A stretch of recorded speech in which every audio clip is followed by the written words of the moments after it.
Bonjour, voilà, cette formation porte sur la planification écologique et sur la règle verte. Et on va la faire à deux voix, co-animation du livret planification écologique.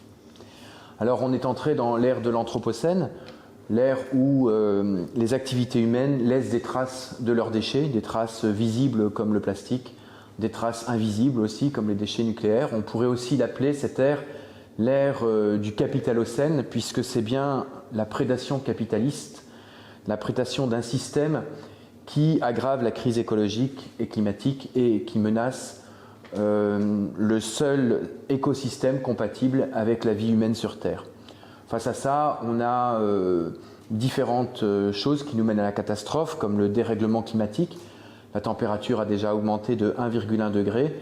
Et même si on arrêtait tout, on serait vite à 1,4, 1,5 degrés. Et comme le système capitaliste n'est pas en train de s'effondrer de partout, on pourrait aller comme ça jusqu'à 4 degrés, voire 7 degrés, et avoir des dégâts catastrophiques sur l'humanité.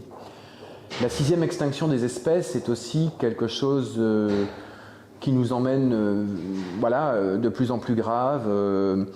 Il faut agir en force pour préserver à la fois la biodiversité, mais aussi la santé de tout le monde, puisque c'est bien de ça qu'il s'agit quand on parle de l'érosion de cette biodiversité.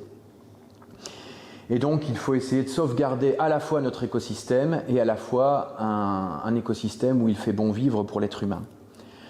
Ne plus subir, un autre avenir est possible, et donc il va falloir, dans la planification écologique, l'idée c'est de modifier nos manières de produire, de consommer et d'échanger.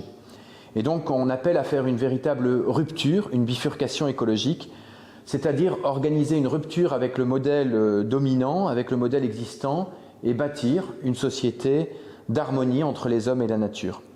Pour cela, on propose une méthode, la planification, et on propose un principe directeur, la règle verte, c'est-à-dire ne pas produire ni consommer davantage que ce que la planète est capable de reconstituer au niveau des ressources renouvelables. L'objectif de cette formation, c'est d'expliquer donc ces deux termes qui sont la planification écologique et la règle verte, au-delà d'un slogan et de ce qui est dans le dernier livret de la planification écologique. Alors, la planification, en fait, n'est pas une idée tout d'un coup sortie comme ça ces dernières années. Il y a eu une histoire de la planification en France, puisque à l'issue de la Seconde Guerre mondiale, à la Libération, a été mis en place un commissariat au plan, donc c'était par le général de Gaulle, qui avait comme objectif premier de reconstruire le pays, évidemment, et justement qu'il n'y ait pas une reconstruction anarchique, mais qu'il y ait une reconstruction planifiée, de façon, parce qu'il ne fallait pas oublier que les ponts étaient détruits, les réseaux étaient détruits, les villes étaient détruites, donc la planification avait pour objectif justement de reconstruire vite, mais bien, le pays. Alors cette planification, avec le commissariat au plan, a duré jusqu'en 1992.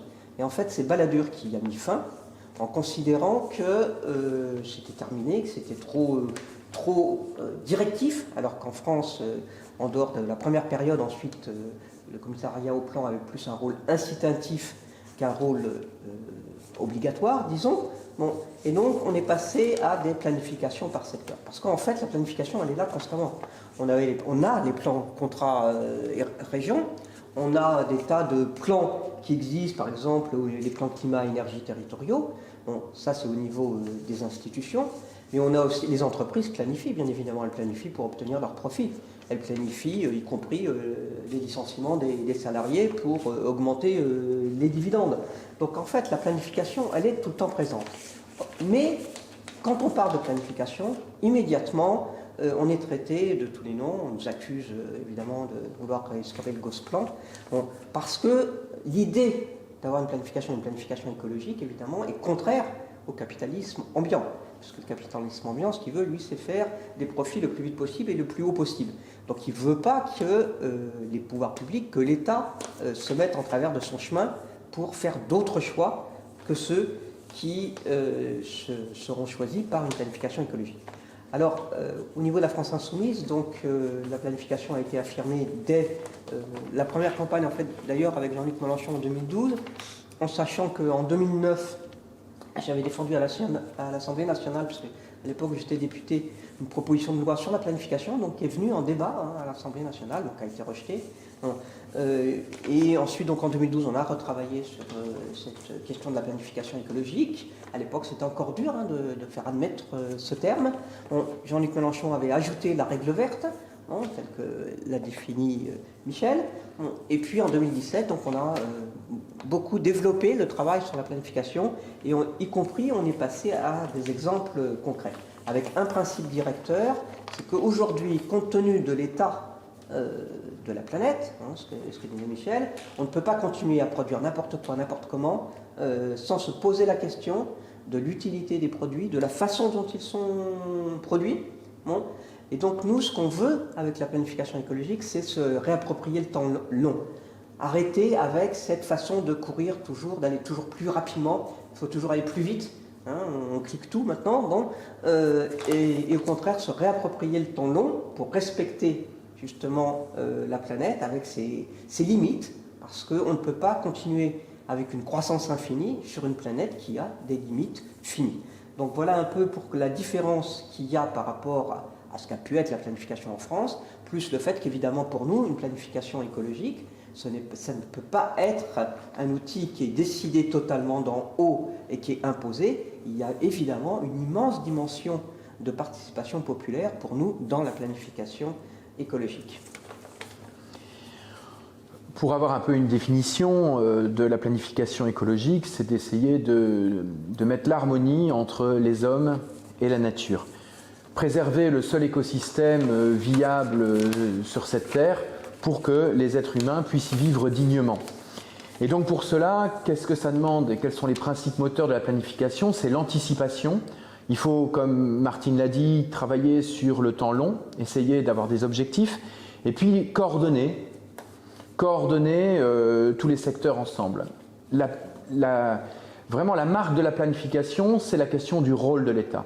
On se rend bien compte que face à la crise écologique qu'on traverse, les actions individuelles ne pourront rien faire ou très peu. Et il faut vraiment une réflexion sur le rôle de l'État, qui a un rôle à la fois juridique, un rôle de moyen et un rôle humain, et donc qui a des leviers considérables pour agir à la fois sur la réduction des gaz à effet de serre, à la fois sur l'érosion de la biodiversité et sur le changement de la matrice productive qui aujourd'hui met en avant des déchets et sans arrêt des déchets. Alors, si on va un petit peu plus loin et qu'on cherche à définir les étapes de la planification, donc on a dit qu'on partait d'un principe qui est le principe de la règle verte. La règle verte, donc c'est un principe constitutionnel si on veut. C'est-à-dire, on ne prend pas à la planète plus de ressources que ce qu'elle peut renouveler. Donc ça concerne les ressources renouvelables, bien évidemment. Pour les ressources non renouvelables, qui sont par exemple les métaux, les minerais, cela, il faut aussi avoir un principe d'économie, ce qui veut dire que du coup, tous les produits qu'on va concevoir à partir de minerais non renouvelables à l'échelle humaine, il faudra avoir un principe d'éco-conception de ces produits, de manière à utiliser le moins possible de ces minerais non renouvelables. Ensuite, avoir des produits qui soient des produits qu'on puisse réparer, et en fin de vie, des produits qu'on puisse démonter et récupérer au maximum toutes les matières premières qui peuvent être réutilisées. Alors on sait qu'on ne récupère jamais 100%, mais il faut en récupérer le maximum. Ce qui veut dire d'ailleurs qu'il ne faut pas, au maximum, il faut éviter d'utiliser des alliages, par exemple. Alors c'est pas toujours possible, mais à chaque fois que c'est possible, ne pas utiliser d'alliage, puisque en cas d'alliage, on ne peut ensuite pas récupérer. Alors aujourd'hui, vous avez sûrement entendu parler du jour du dépassement. En 2020, il était le 22 août 2020, alors que de fait, avec le confinement, il a été un petit peu repoussé. Qu'est-ce que ça veut dire? Ça veut dire qu'à ce moment-là, nous avons consommé l'ensemble des matières renouvelables qui sont disponibles sur une année. C'est un calcul qui se fait avec l'empreinte écologique. Et il faut savoir qu'il y a des inégalités, en fait. Par exemple, si on consomme au niveau de l'ensemble de la consommation sur la planète, aujourd'hui, on dit qu'il faudrait 1,6 terres pour faire face à toute la consommation actuelle. Mais si on différencie par pays, si on prend le type de consommation, par exemple celle des États-Unis, il faudrait 5 planètes. Si on prend celle de la France, il faudrait 2 planètes 7. Mais si on prend celle de l'Inde, il faut 0,7 planètes. Donc il y a de la part des pays qui consomment le plus de matières renouvelables et de matières non renouvelables, une dette écologique envers les pays qui, eux, consomment très peu. Il faut bien regarder en plus au niveau de rapporter aux habitants, parce que si évidemment un pays est a beaucoup plus d'habitants, il va consommer potentiellement plus qu'un pays qui a moins d'habitants. Donc c'est bien la relation au nombre d'habitants qui est importante. Et l'objectif est donc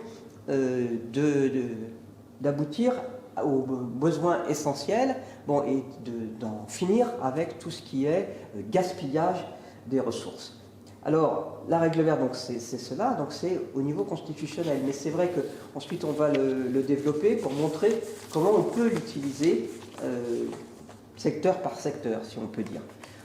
C'est important, donc, si on prend au niveau français, parce que la France est... Parce que des fois, certains se disent, oh, il y a des pays plus touchés que nous, on prend le Bangladesh, on prend les îles. Mais non, la France est aussi un pays qui est concerné par les conséquences, par exemple, du réchauffement climatique ou par la perte de biodiversité. Quand on regarde les conséquences du réchauffement climatique, avec la montée des mers, un certain nombre de territoires français, notamment dans l'Hexagone, sont des territoires qui, si le réchauffement climatique continue et donc la hausse des mers encore plus, sont des territoires qui vont se retrouver sous l'eau.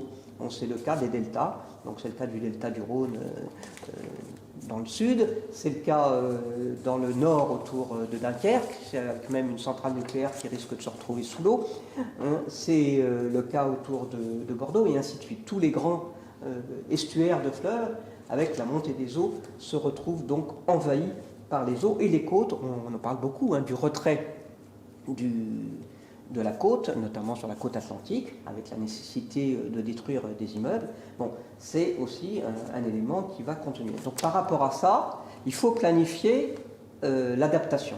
Il faut continuer à se battre contre le réchauffement climatique parce que moins ce réchauffement augmentera, plus on aura la capacité de s'adapter, même si ça va être douloureux. Mais si on ne continue pas, si la température augmente de 2 degrés, 2 degrés et demi, 3,5, il arrive un moment où là, ça va devenir quasiment infaisable. Alors s'adapter dès maintenant, ça veut dire par exemple ne pas construire dans les zones qui sont des zones qui peuvent être concernées par la montée des eaux. Ou là où ça a été construit, malheureusement, là, ça veut dire qu'il faut planifier le recul de ces constructions. Ça veut dire qu'il faut planifier le réseau d'eau potable, parce qu'aujourd'hui, il y a beaucoup de pertes dans les réseaux, qui sont des réseaux souvent vétustes. Or, on n'a plus les moyens de gaspiller de l'eau. Il faut entretenir tout ce qui est routes, ponts, viaducs. Bon, on l'a vu malheureusement avec la tempête qui a eu lieu dans le sud-est, avec les dégâts sur la Vésubie, la vallée de la Tinée et ainsi de suite. Il faut aussi, parce que maintenant nous sommes dans une société numérique, il faut aussi sécuriser tous ces réseaux numériques, parce que c'est aujourd'hui une tempête, on le voit avec l'électricité, mais ça peut être aussi pour le téléphone et ainsi de suite. Donc il faut absolument sécuriser ça. Ensuite, il faut identifier les secteurs les plus émetteurs de gaz à effet de serre et planifier la réduction de ces émissions de gaz à effet de serre secteur par secteur. Donc on sait que ce sont des grands chantiers, c'est l'énergie en premier, puisque l'énergie, on sait qu'aujourd'hui, la consommation d'énergie se base sur beaucoup d'énergie fossile.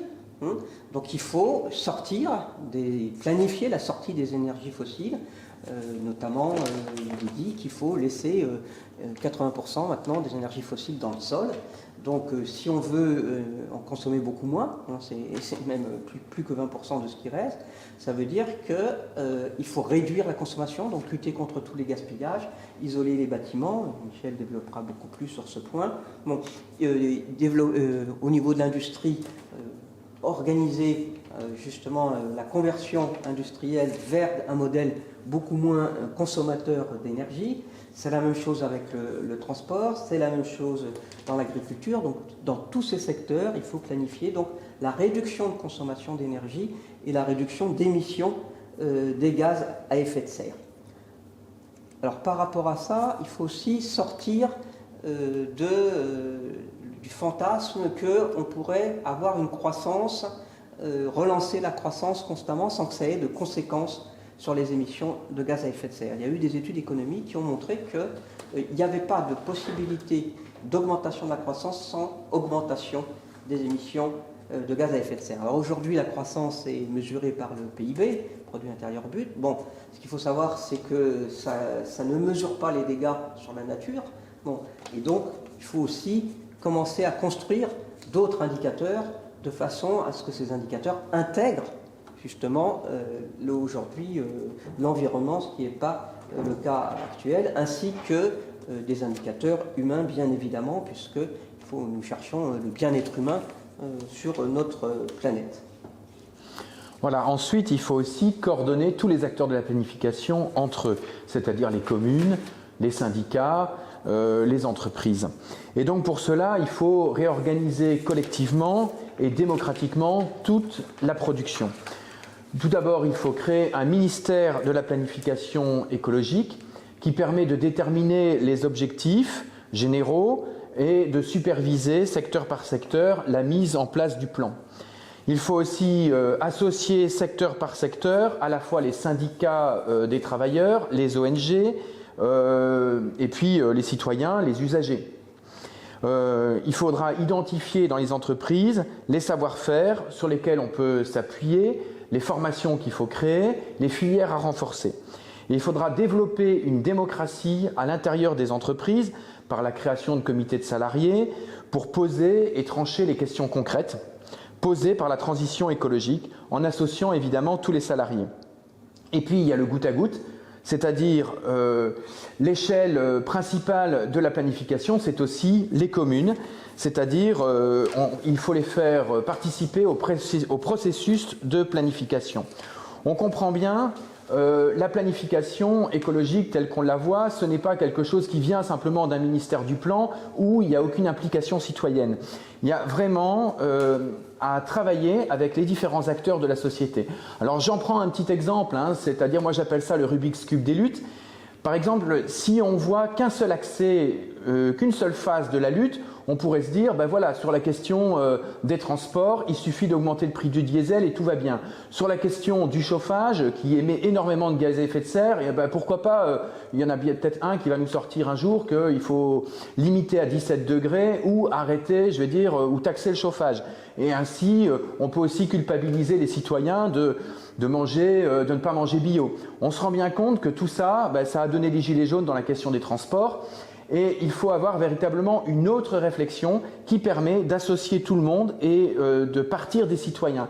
Et cette co-construction avec les citoyens et de mettre les citoyens directement à l'intérieur permet d'allier les combats sociaux, les combats écologiques et surtout de se parler de co-construire société et de fédérer le peuple. Mais cette co-construction, elle se fait au niveau d'un diagnostic. Alors comment on associe des citoyens au niveau d'une commune pour un diagnostic? C'est par exemple par des visites, il faut faire des pas de côté, c'est par un film, des conférences gesticulées, des intervenants.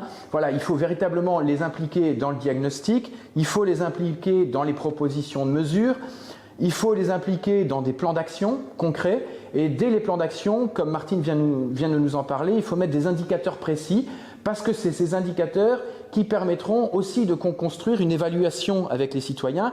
On avait parlé au niveau d'une commune de pouvoir avoir non pas simplement un budget communal, mais pourquoi pas un bilan écologique d'une commune où on évalue de manière pluriannuelle voilà, comment on a enrayé l'érosion de la biodiversité, comment on fait sur les gaz à effet de serre sur différents secteurs et comment véritablement on a des moyens pour changer la catastrophe qui s'annonce à nous.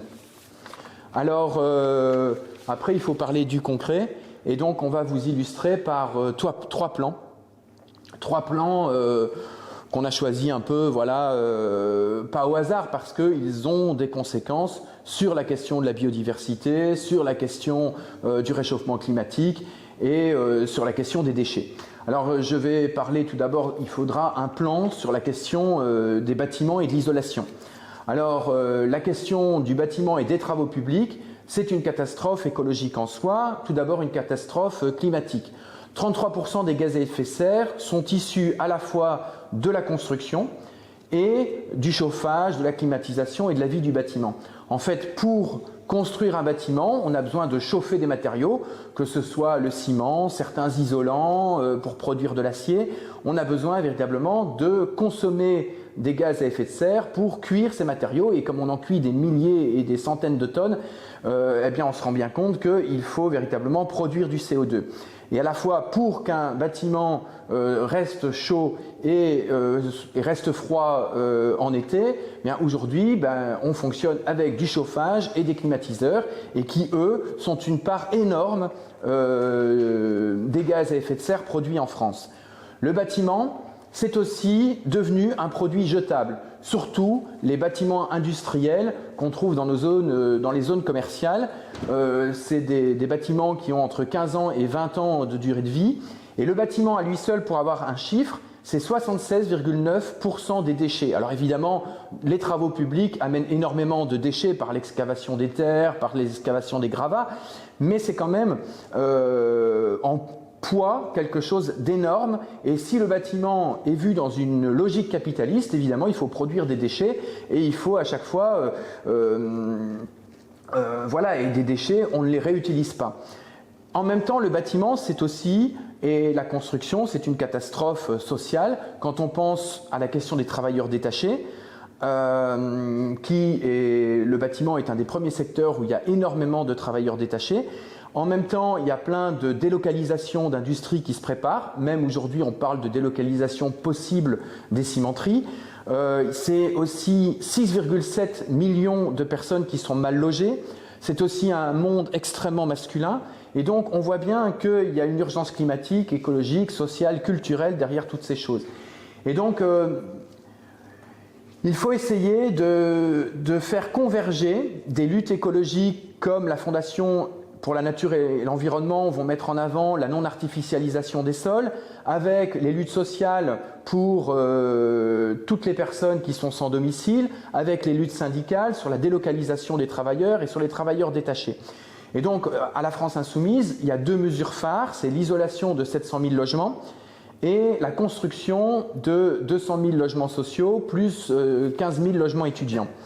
Et comment, en fait, on peut faire pour que cette construction et cette isolation sur la question écologique soit plutôt un gain à la fois sur la question de la biodiversité et n'aille pas vers une érosion de la biodiversité et n'aille pas vers une catastrophe, climatique.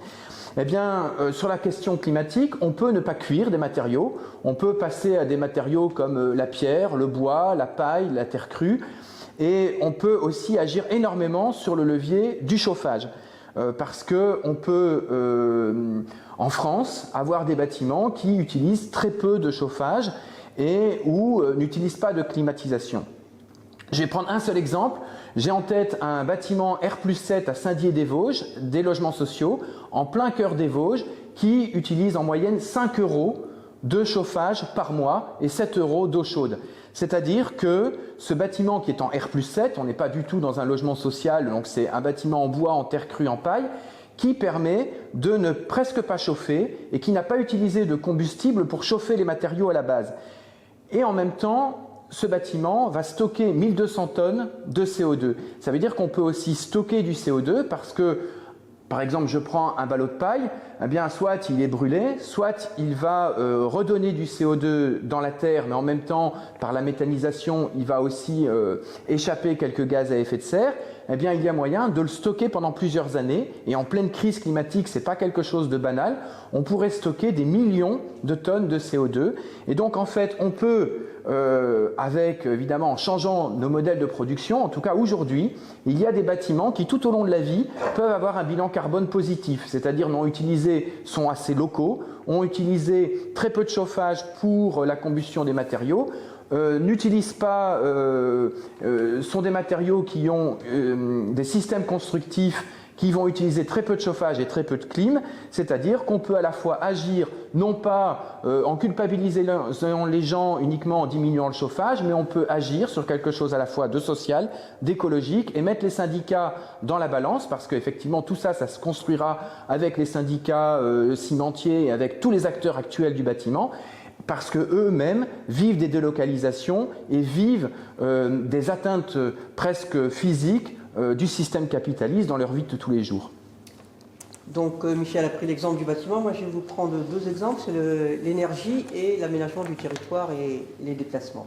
Alors au niveau de l'énergie, donc l'énergie on en a besoin pour chauffer, Michel l'a dit, il y en a besoin pour la production industrielle par exemple, il y en a besoin pour les déplacements, il y en a besoin pour l'électricité, il y en a besoin quand même dans beaucoup de secteurs très très différents.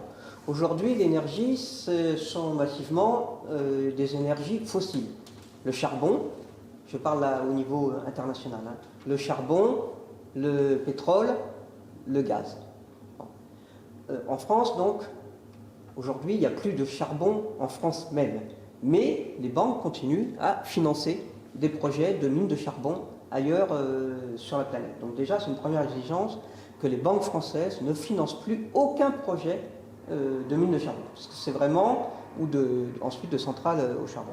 C'est vraiment l'énergie fossile la plus polluante. Ça, c'est le premier point. Donc il faut en finir avec celle-là. Ensuite, la deuxième énergie la plus polluante, c'est le pétrole. Alors c'est vrai que la progression, la croissance industrielle, de consommation et tout, c'est en fait la civilisation du pétrole. C'est avec l'apparition du pétrole que les sociétés ont fait ce bond en avant en termes d'organisation, de consommation et ainsi de suite. Mais aujourd'hui, si on continue comme ça à baser toute la production sur le pétrole, on va vers la catastrophe totale. Alors, je redis toujours, parce que des fois, il y a des raccourcis un peu rapides, la planète, elle ne risque rien, Mars vit très bien sans être humain, on cherche, il y en a eu, mais enfin, ce serait bien de ne pas se retrouver dans cette situation avec la planète Terre, à chercher à quelle époque il y a eu de la vie sur Terre. Donc, il faut vraiment sortir aussi, à terme, du pétrole, quelle que soit sa forme. Alors, c'est vrai que la quantité de pétrole sur la planète est en très nette diminution, parce que tellement on en a consommé, mais on en retrouve encore, malheureusement, je dirais presque, parce que ça pousse à continuer à consommer du pétrole sous les formes de gaz de pétrole de schiste, du pétrole offshore, et ainsi de suite. Bon. Ensuite, il y a le gaz, qui est un peu moins émetteur que les précédents, que le pétrole ou que le charbon, mais quand même. Donc il faut aussi terminer aussi à terme. Donc. Mais pour faire ça, il faut planifier, parce qu'évidemment, il faut remplacer. Alors attention, l'objectif n'est pas de remplacer à équivalence de consommation. Il faut d'abord commencer par toute une planification de réduction de la consommation, et c'est possible. Michel l'a démontré sur le bâtiment, mais plein d'autres choses, c'est possible. Je viendrai avec le transport, mais on peut consommer moins. J'ai parlé d'ailleurs de l'industrie, donc il y a des tas de possibilités de réduire la consommation énergétique, soit donc par des procédés d'isolation, d'éco-conception de produits, ainsi de suite, soit tout simplement contre le gaspillage. Exemple, les panneaux publicitaires déroulants, on peut s'en passer sans problème, et ça consomme énormément ces panneaux. Bon, donc ça c'est déjà un premier objectif. Pour pouvoir faire ça, il faut avoir la maîtrise du secteur énergétique. Parce que évidemment, si vous laissez la maîtrise du secteur énergétique aux entreprises capitalistes, elles, ce qu'elles veulent, c'est faire du fric, faire du profit. Donc, ils continueront jusqu'à la dernière goutte de pétrole, tout ça pour engranger des bénéfices. Donc, il faut un secteur public de l'énergie. Quand on dit on veut un secteur public de l'énergie, c'est pas que on veut avoir la main mise surtout nationalement depuis Paris ou je sais pas, comme certains nous s'accusent. Non, c'est parce que c'est la seule façon de pouvoir organiser justement cette sortie des énergies fossiles en ayant ce secteur nationalisé de l'énergie, mais qui peut intégrer bien évidemment des coopératives d'énergie au niveau de la distribution, parce qu'il y a une différence entre la partie production et la partie distribution. Et il faut aussi développer au maximum tout ce qui est autoproduction, autoconsommation, parce que c'est faisable notamment avec les énergies renouvelables, l'énergie solaire principalement, où on peut absolument faire ça. Donc il y a tout ça planifié. Et en prenant l'ensemble des énergies renouvelables, en fonction, bien évidemment, de la région où se situe ce qu'on veut organiser comme transition. bien évidemment, vous n'allez pas utiliser les mêmes types d'énergie renouvelable selon que vous êtes dans une région avec des vents qui sont favorables à de l'énergie éolienne ou que vous êtes dans une région favorable avec le solaire et ainsi de suite. Donc c'est pour ça que justement notre planification, ce n'est pas une planification centralisatrice, c'est une planification qui s'appuie sur les réalités locales et qui donc va impliquer les collectivités, les collectifs de citoyens, les associations de producteurs, les coopératives et tout ça.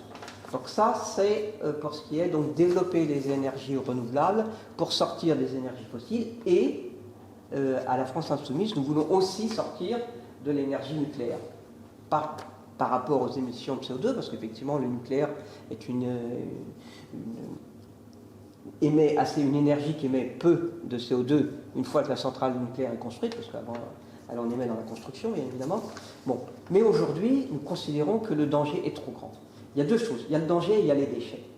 Le danger, les centrales françaises sont des centrales vieillissantes. Même l'ASN, l'Association de sécurité nucléaire, considère qu'il faut absolument renforcer la sécurité des centrales existantes tellement il y a un risque. Bon. Et donc il faut absolument organiser, planifier la sortie de ces centrales, en commençant par les plus anciennes et les plus dangereuses, par exemple le Bugey, par exemple Tricastin, bon, et en planifiant la fermeture régulière des eaux. Mais pour ça, il faut avoir concomitamment, organiser la réduction de consommation et le passage aux énergies renouvelables. Et organiser aussi la reconversion des travailleurs de ces secteurs, que ce soit les travailleurs titulaires d'EDF ou que ce soit tous les sous-traitants du nucléaire aujourd'hui, qui sont ceux qui risquent le plus d'ailleurs, parce que ce sont ceux qui sont dans les secteurs d'intervention du nucléaire les plus dangereux. Il faut aussi, au niveau des énergies renouvelables, effectivement travailler sur l'utilisation d'hydrogène, mais de l'hydrogène qui est créé à partir de sources renouvelables, hein, parce qu'il ne s'agit pas de faire de l'hydrogène en utilisant comme source électrique du pétrole ou du nucléaire. Voilà. Et donc, on a dans le secteur de l'énergie une main-d'œuvre qui est très formée, qui a beaucoup de compétences, et donc il faut s'appuyer sur leurs compétences, sur leurs connaissances pour organiser avec eux cette bifurcation énergétique, bon, parce qu'ils ont sûrement beaucoup d'idées. Et il faut reprendre le contrôle des entreprises qui sont utiles pour cette transition énergétique. Je pense à Alstom, qui a été racheté par General Electric, bon, alors que bon, c'est très utile pour tout ce qui est fabrication des turbines et autres. Et puis, aujourd'hui, c'est quand même un peu triste, on a une entreprise en France qui produit des pales d'éoliennes pour les éoliennes en mer, mais ce n'est pas pour des sites pensés par la France, puisque la France, en tout et pour tout, une seule éolienne en mer est sûrement un des pays les plus en retard, alors que le vent permettrait justement de le faire dans les zones proches des côtes françaises. Ça, c'était donc le premier point sur l'énergie. Le deuxième point, c'est sur l'aménagement du territoire et les déplacements. Alors, ce qu'il faut savoir, c'est que les transports représentent 30% des émissions de gaz à effet de serre. C'est les transports voyageurs et les transports marchandises. Or, aujourd'hui, on est dans un grand déménagement du pays, de fait. Que ce soit au niveau marchandises, avec le tout camion, hein, avec évidemment donc des émissions de gaz à effet de serre monumentales liées à ce tout camion, avec aussi des conséquences. D'abord, ça nécessite beaucoup de routes, d'entretien des routes, bon, et puis avec y compris les risques d'accidents, parce que ça arrive quand même assez régulièrement, y compris d'accidents avec du transport de produits dangereux. Bon. Donc il faut absolument réduire massivement l'utilisation du transport routier, hein, en rebasculant le transport de fret sur du fret ferroviaire public, j'insiste, public, bon, de manière donc à réduire la circulation des camions. Mais il faut aussi réduire la nécessité de circulation des marchandises.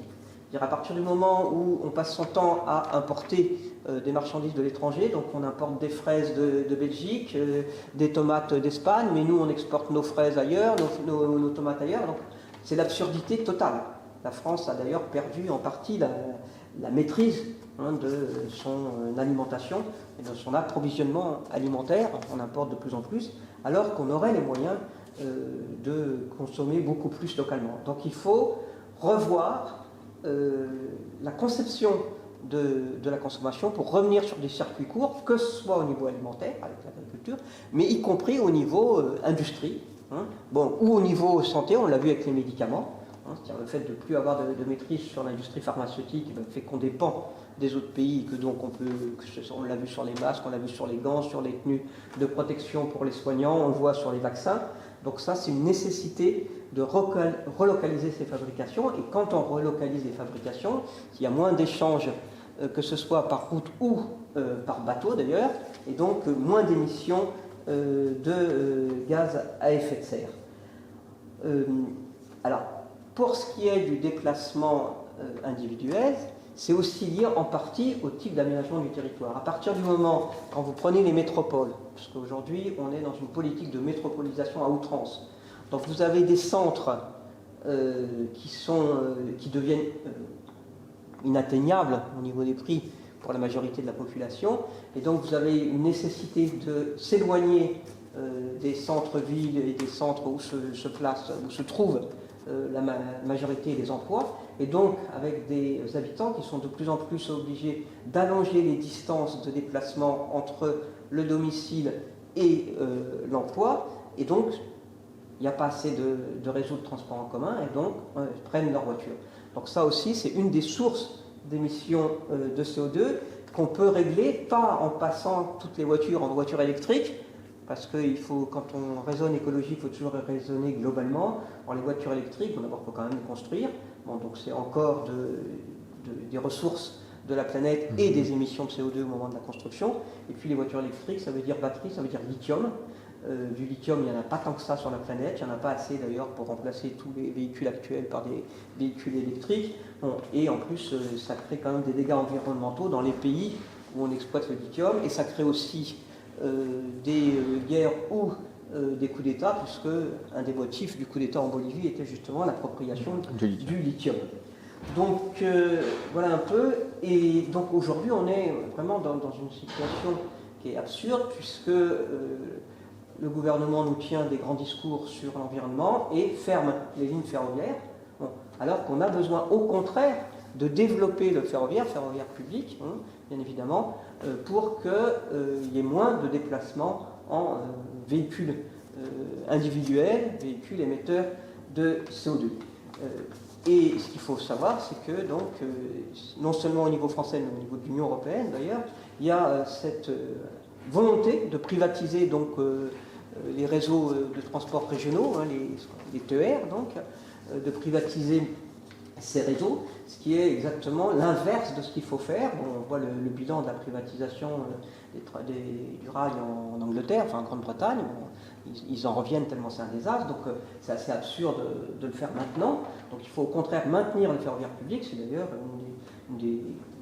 la France insoumise se situe tout à fait sur ce terrain et se bat pour le maintien des réseaux ferroviaires au niveau national et au niveau régional dans le giron du secteur public.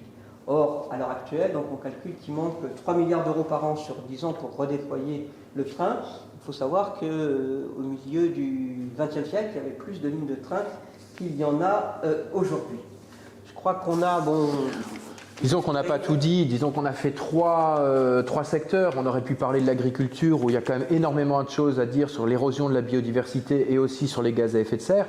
Il y a, voilà, on a parlé de la décarbonisation de l'énergie, on a parlé, je vais dire, de la relocalisation. On aurait pu parler aussi des processus industriels, on l'a un peu évoqué, mais voilà, il faut véritablement avoir une réflexion sur le changement des processus industriels pour la fabrication de plein de choses.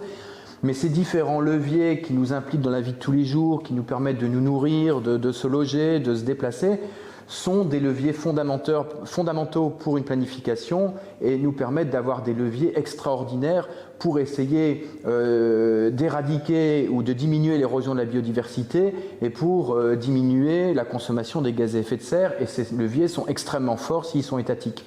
Et puis, ce qu'il faut savoir, c'est qu'on nous dit souvent, bon, faites des gestes individuels, il faut les faire, mais il faut savoir que quand on regarde précisément, seul un quart des politiques à mettre en œuvre relèvent des gestes individuels. Les 3 quarts relèvent de politique collective, de politique publique, de politique des entreprises. Donc oui, éteignons la lumière, coupons les robinets, mais enfin plein de gens le font parce que de toute façon ils n'ont pas les moyens de payer les factures à la fin du mois. Donc s'il faut le faire, il faut le faire. Mais enfin c'est pas en essayant de culpabiliser chacun individuellement sur le fait que c'est de sa faute s'il y a la perte de biodiversité et le réchauffement climatique. Non, c'est bien d'une politique collective, d'une politique publique dont on a besoin. Et puis on a vu aussi ce que ça donne, quoi. Tu mets l'essence ou le diesel à 2 €, ou tu te dis, ben voilà, on va empêcher les gens de se chauffer, ou voilà, il y a déjà assez de gens qui souffrent. Et c'est vraiment en essayant d'avoir une planification et une co-construction collective qu'on peut véritablement avoir les leviers forts du changement. Merci. Merci.